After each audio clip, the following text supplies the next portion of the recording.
Welcome, Cancer, to Spiritual Rebirth Tarot. This is Madelyn, and this week we'll be doing a general reading for you. It's October 11 through 17, and you may resonate with this reading, or you may find that another reading resonates more for you.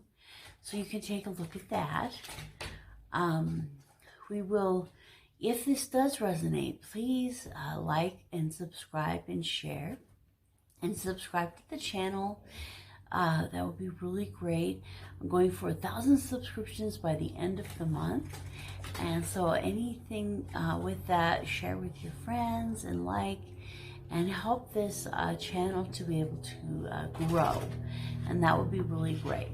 So if you hit the notification, every week there's new videos that come out. So today we would like to take a look at the Angels and Ancestors deck. So all the decks are listed down below in the comments if you're interested. So let's ask for some guidance first as we begin this reading.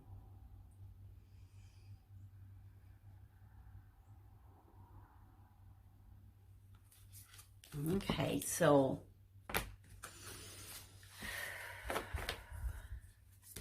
we'll start by finding the angel, ancestor, guardians, who's going to help you this week on your journey.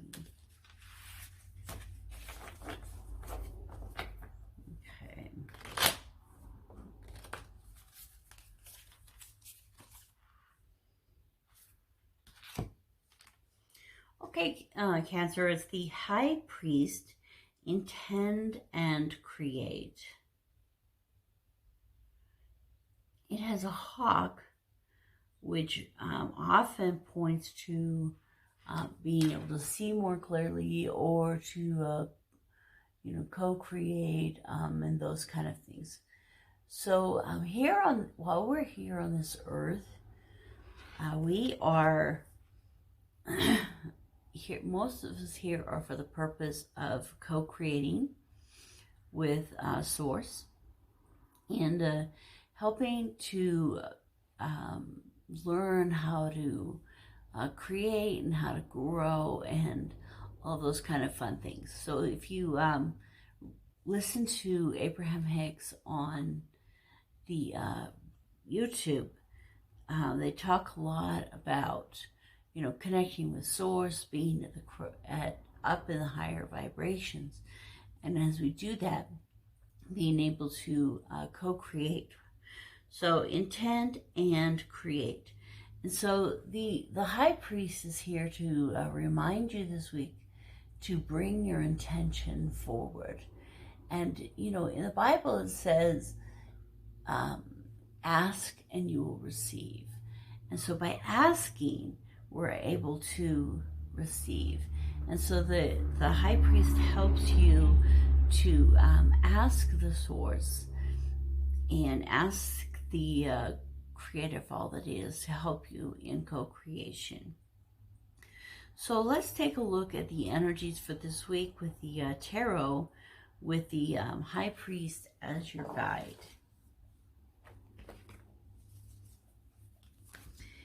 The card has a very Egyptian type of feel to it. Actually, a lot of the cards that have come up this week have had quite an Egyptian feel. So there might be some energies coming from Egypt during this time. I know that it's the Mercury retrograde begins on the 13th. And so, during this week. And so I did do a reading about Mercury and Mars being in retrograde at the same time, so you might take a look at that. And it's kind of interesting how these energies are converging, and there's a lot of Egyptian type feel to it. Okay, so the center of the reading is it's actually the Devil card, but in this set it's the Horned One. And it looks more like, you know, a shaman in meditation with his spirit animal. And then your base is the wheel. So far you have 2 major arcana cards. It's pretty powerful. And 3, the judgment, is the thing that will benefit you this week. And the crowning you is the 6 of Pentacles. So that's the giving and receiving card. And in your outcome, the Queen of Swords. So it's kind of an air energy. So we're looking at Capricorn, Sagittarius, and Pisces. And Virgo, I believe. I always forget on Judgment. To me, it's just the Judgment card. I like the Judgment card the best because, you know, my spiritual rebirth tarot, it's the rebirth card, it's the resurrection card. So I love that. Okay. Let me pull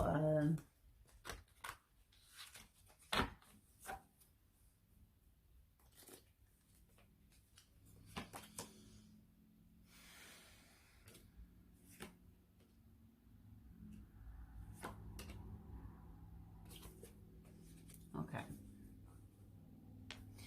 All right. You know what? The underneath at this point is the Moon and the Hermit. I feel like I should take those. Okay, so for the center of the reading, the Horned One is kind of saying that during this time, there are a lot of things that you're going to be learning. It could be through meditation, could be through dreams. It has kind of a very airy, foggy energy of this card. And then the stag, the horns, you know, the stag has to do with taking the lead and having some direction. So you could also be asked to break out of the pack and break into kind of being your own person and taking your own direction this week.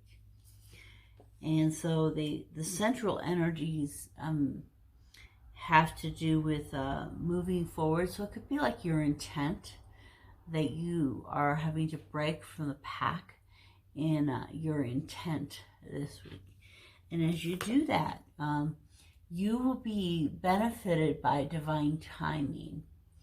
And so, you know, a lot of times we wonder why things haven't happened when we thought they should.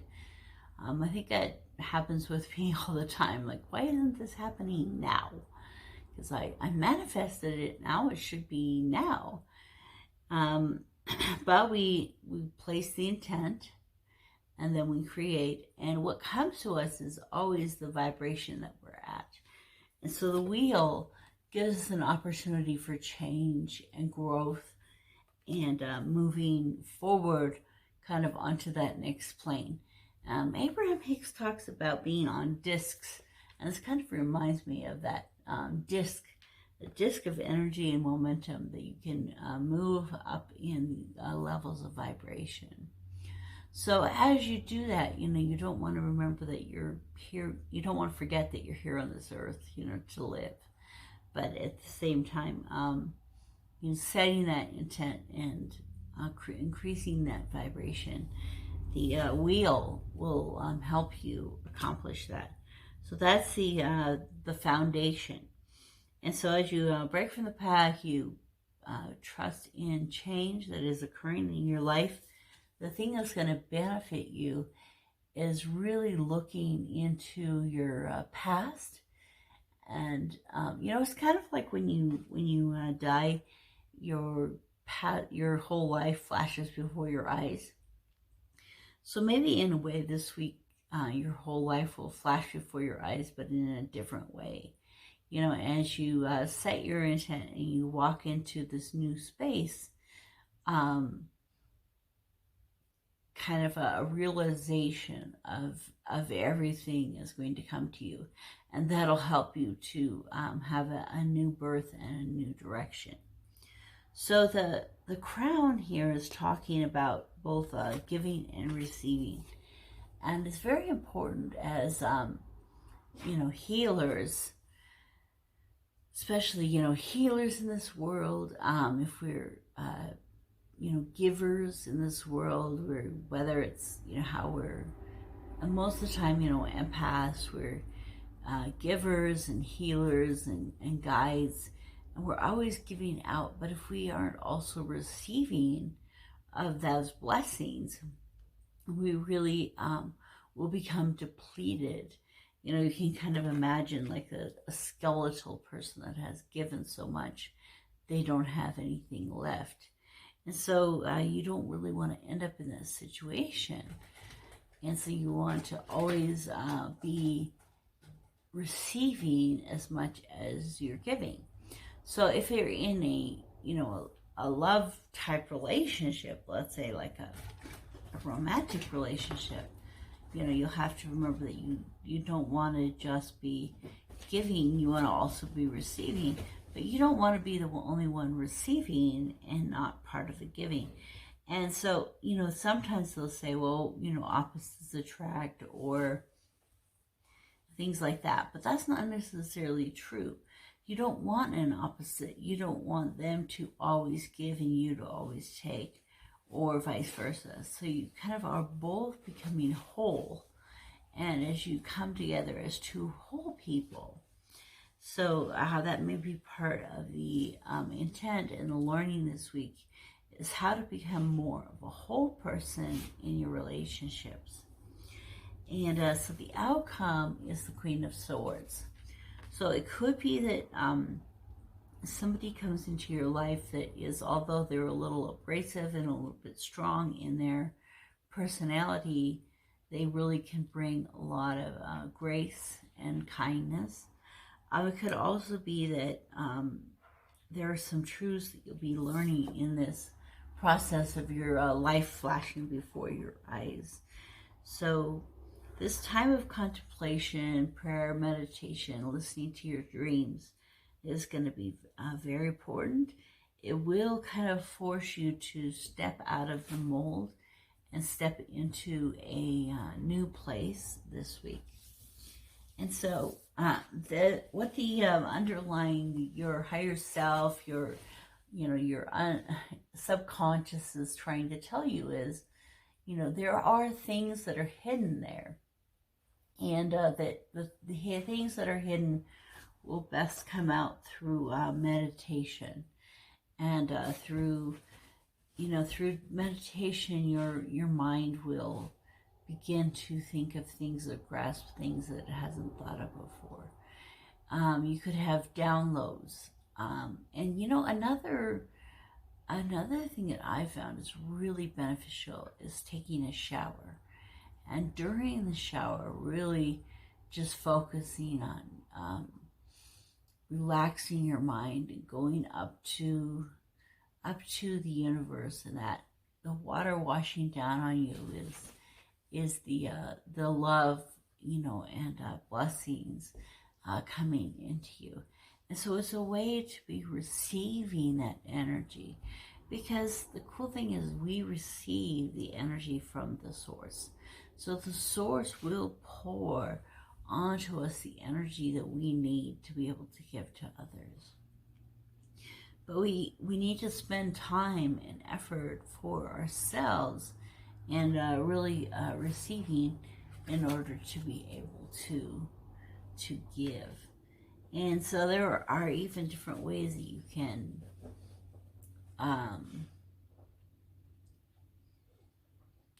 of, you know, move your body and pay attention to the way you're feeling to help you start to understand whether you're in need of receiving or if you have an excess that you can give.